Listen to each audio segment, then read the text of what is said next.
구약 통독 시즌 1 7일차입니다. 7일차부터는 출애굽기가 시작합니다.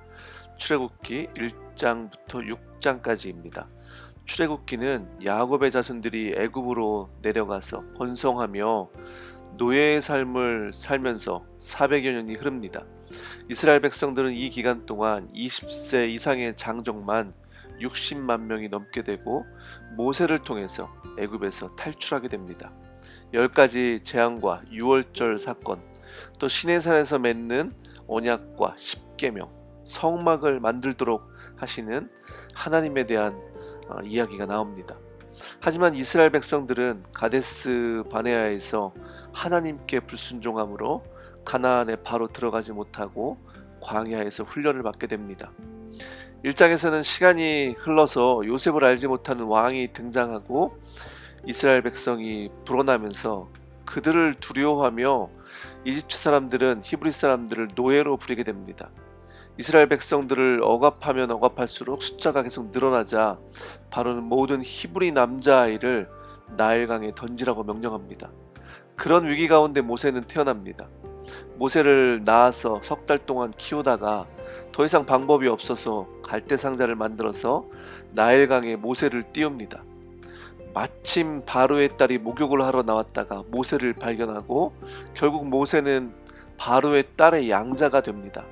이 사건은 우연이 아니라 하나님께서 모세를 준비시키시기 위한 하나님의 계획이었습니다. 우리에게도 이 늘 마침이라는 하나님의 계획이 우리 안에 있다고 저희는 믿습니다. 모세는 그렇게 어렸을 때는 유모인 히브리 어머니에게 교육을 받았고 또 왕궁에서 자라나면서 왕자로 교육을 받았지만은 살인사건에 연루가 되어서 미디안으로 도망을 하게 됩니다. 모세는 그렇게 낯선 땅에서 살고 있었고 세월은 흘러서 이집트의 왕이 죽고 이스라엘 자손이 고된 일 때문에 탄식하며 부르짖으니 하나님이 그들의 탄식 소리를 들으시고 언약을 기억하시고 그들의 처지를 생각하셨다고 말씀합니다. 우리의 삶에서 하나님이 우리를 잊으신 것처럼 생각될 때가 있습니다. 하지만 하나님은 우리의 탄식 소리를 들으시고 언약을 기억하시고 우리의 처지를 생각하시는 분이십니다.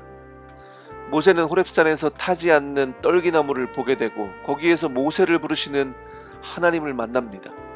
하나님은 모세를 보내셔서 이스라엘 백성들을 이집트에서 구하라고 말씀하십니다. 그런데 모세는 고백하기를 제가 무엇하고 감히 가겠습니까? 라고 하나님께 반문합니다. 그리고 하나님께 나를 보내신 분의 이름이 무엇이라고 말합니까? 라고 물으니 하나님은 나는 곧 나다. 나는 스스로 있는 자라고 말씀합니다. 하나님은 모세에게 능력을 주시는데 모세는 계속 하나님께 투정합니다. 저는 말도 못하고 보낼 만한 사람을 보내라고 하나님께 말씀합니다. 하나님은 그런 모세를 격려하시고 하나님이 직접 도우시겠다고 말씀하시고 형 아론을 붙여주십니다. 모세도 처음에는 우리가 볼 때 얼마나 두려움이 많고 연약한 사람이었는지 우리는 볼 수 있습니다. 그런 인생 가운데 하나님은 함께 하셔서 그런 인생도 쓰시는 겁니다. 그래서 우리 인생에도 소망이 있는 겁니다. 우리가 연약하지만은 우리 인생도 하나님께 붙잡혀서 그렇게 쓰임받는 인생이 되기를 원합니다. 모세와 아론은 바로에게 가서 이스라엘 백성들을 풀어주라고 말합니다. 바로는 그 주가 누구인데 하면서 하나님을 대놓고 무시합니다.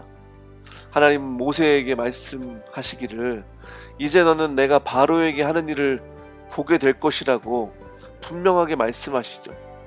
우리의 삶에서 하나님이 하시는 일을 믿음의 눈으로 분명하게 보는 일이 있기를 원합니다. 하나님은 오늘도 우리의 삶에서 우리의 삶 가운데 함께하고 계시고 일을 하고 계십니다.